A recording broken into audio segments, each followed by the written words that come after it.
कोल्हापूरमध्ये टोल विरोधी कृती समितीने पुकारलेल्या बंदला कडकडीत प्रतिसाद मिळतोय। आयआरबी कंपनीने सुरू केलेल्या टोल वसुलीच्या निषेधार्थ टोल विरोधी कृती समितीने बंदची हाक दिली आहे। त्यामुळे आज सकाळपासून कोल्हापूर शहरातले सर्व व्यवहार बंद आहेत।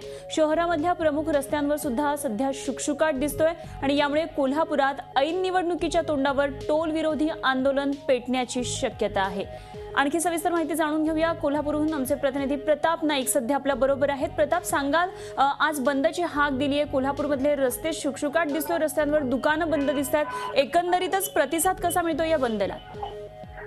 100% कोल्हापुरात प्रतिसाद मिळताना दिसतोय। त्याचं कारण असं आहे की सगळे व्यवहार जरी ठप्प असले तरी सगळे नागरिक रस्त्यावर आहेत। आज वेगवेगळ्या पद्धतीनं कोल्हापुरातले नागरिक आयआरबी कंपनीचा निषेध नोंदवण्यासाठी, त्याचबरोबर राज्य सरकारचा निषेध नोंदवण्यासाठी रस्त्यावर उतरलेले आहेत। कोल्हापूर महानगरपालिकेच्या चौकामध्ये महानगरपालिकेचे सगळे कर्मचारी रस्त्यावर उतरलेत आणि त्यांनी आयआरबीचा निषेध नोंदवलेला आहे आणि त्याचबरोबर पोलिसांचा सुद्धा निषेध नोंदवलेला आहे। राज्य सरकारनं कोल्हापूरकरांच्या या सगळ्या याची परिस्थितीची वाट पाहू नये, अन्यथा 2 दिवसात कोल्हापुरातले टोल नाके विसर्जित करू, असाच इशारा आता थोड्या वेळापूर्वी या सगळ्या सभेमध्ये दिलेला आहे। एकूणच बघतोय की कोल्हापुरातला जरी प्रतिसाद हा बंदला उत्स्फूर्त असला तरी कोल्हापूरकरांच्या संतापात जोरदार भर पडलेले आहे। सगळे आंदोलक कुठल्याही क्षणी टोल नाक्यावर जाण्याची शक्यता नाकारता येत नाहीये, पण नेत्यांच्या वतीने त्यांना 2 दिवस आपण वाट पाहूया आणि त्याच्यानंतर निर्णय घेऊया अशा प्रकारचं आवाहन केलं जातंय।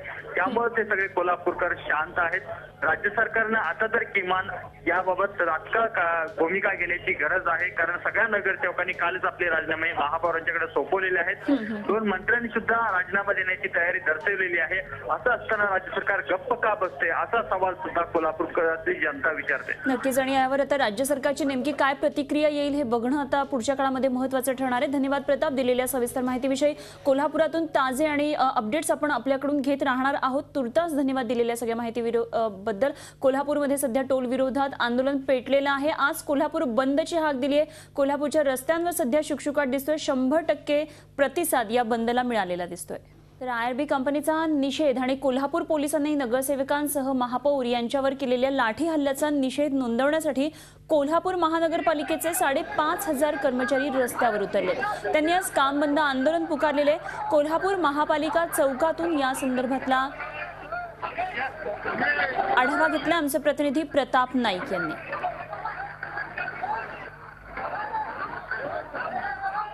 कोल्हापूरकरांचा तीव्र विरोध असताना सुद्धा आयआरबी कंपनीनं प्रचंड पोलीस बंदोबस्तामध्ये कालपासून टोल वसुलीला सुरुवात केलेली आहे। ही टोल वसुली हाणून पाडण्यासाठी गेलेल्या नगरसेवकांवर पोलिसांनी लाठी हल्ला केला। या दोन्ही घटनेचा निषेध म्हणून आज कोल्हापुरात कडकडीत बंद पाळण्यात आलेला आपण बघू शकता। माझ्या पाठीमागे सगळ्यांनी आपले व्यवहार ठप्प ठेवलेले आहेत। एकूणच कोल्हापुरात गेल्या 2.5 वर्षापासून टोल विरोधातलं हे आंदोलन सुरू आहे। देशामध्ये शहरांतर्गत कुठेही टोल नसताना कोल्हापूरकरांच्या माथी टोल का, हा सगळ्यात महत्त्वाचा प्रश्न या टोल विरोधी कृती समितीचा आहे। तरीसुद्धा या टोल विरोधी कृती समितीच्या आंदोलनाची दखल महाराष्ट्राच्या मुख्यमंत्र्यांनी घेतलेली दिसत नाही आहे। वारंवार मागणी करून सुद्धा त्यांच्या मागणीला वाटाण्याच्या अक्षता दिलेल्या आहेत। एकूणच बघतोय की आपण कोल्हापुरातलं वातावरण दिवसेंदिवस गढूळ होत चाललेलं आहे। महापौर जखमी झालेले आहेत। असं असताना सुद्धा राज्य सरकार कुठल्याही प्रकारचा निर्णय घेत नाही आहे। जर राज्य सरकारने तात्काळ या संदर्भात निर्णय घेतला नाही तर कोल्हापूर जनता त्यांना येणाऱ्या निवडणुकीत कोल्हापूर हिसका दाखवल्याशिवाय राहणार नाही, अशा प्रकारची भूमिका सुद्धा व्यक्त केली जाते। एकूणच बघितलं की आज पुकारलेल्या बंदमध्ये सर्व संघटना आहेत, कोल्हापूरकर आहेत, आम जनता सगळी रस्त्यावर उतरणार आहे। वेगवेगळे पक्ष संघटना सगळे एकत्र येऊन वेगवेगळ्या माध्यमातून आयआरबी कंपनी असेल किंवा पोलीस प्रशासन असेल किंवा राज्य सरकार असेल, या सगळ्यांचा निषेध व्यक्त केला जाणार आहे। व्हिडिओ जर्नलिस्ट मिथुन राज्याध्यक्षाचा Pratap Naik, Zee media, Kolhapur. Zee 24 तास रहा एक पाऊल पुढे।